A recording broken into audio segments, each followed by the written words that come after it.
Halloween masks are a time-worn tradition throughout the month of October, and Friday the 13th is no exception. But be warned, not every scary movie enjoyer is just playing the part. This is the dimension of artificiality in an area which we call the lofty layer. Friday the 13th, Imposter by ChatGPT. The night was crisp, and the streets of downtown were bustling with Friday night revelers. Sarah, Mike, and Alex had decided to celebrate Friday the 13th with a few drinks at their favorite bar. Dressed in their casual attire, they laughed and clinked glasses, enjoying the camaraderie in the chilly autumn air. As the clock ticked past midnight, the trio decided to venture further into the city, exploring the dimly lit alleys and hidden gems that the urban nightlife had to offer. They walked along the cobblestone streets, their laughter echoing off the old brick buildings. As they turned a corner, their laughter faded into nervous chuckles.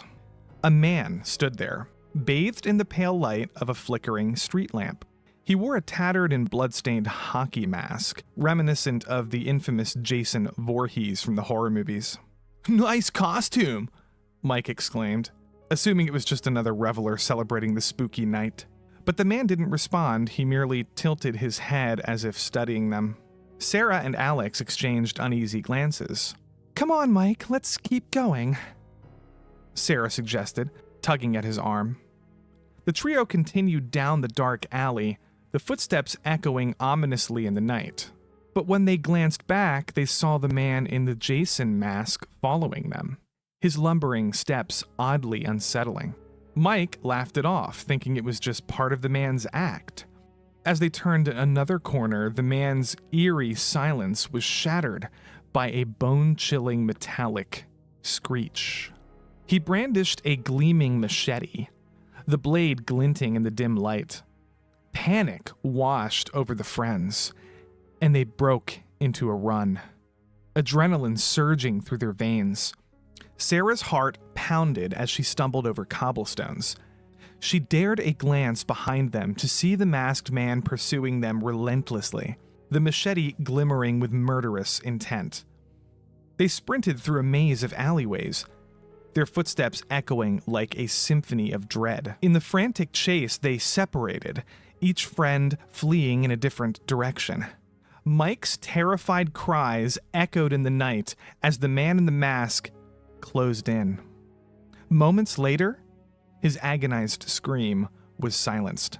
Sarah and Alex cowered in separate hiding spots, their breath ragged, tears streaming down their face. They listened in horror as their friend was taken out by the relentless pursuer. The Jason Voorhees imitator was no ordinary reveler. He was a deranged killer, a living embodiment of their worst nightmares. With their hearts in their throats, Sarah and Alex waited in terrified silence, praying for a salvation or a chance to escape. But the man in the mask was methodical, and he seemed to relish the terror he inflicted. One by one, he found them, ending their lives with cold, calculated brutality. As dawn broke, the streets of downtown were once again bustling with activity, but Sarah and Alex were nowhere to be found. The deranged killer had taken them all, leaving behind only their shattered friendships. The unsuspecting town would never know the true horrors of that fateful night on Friday the 13th. So, if you're ever out bar hopping with your friends on a Friday the 13th and happen to see a masked man dressed as a Halloween movie monster, I would be careful not to make any assumptions. Killers often hide in plain sight, in the lofty lair.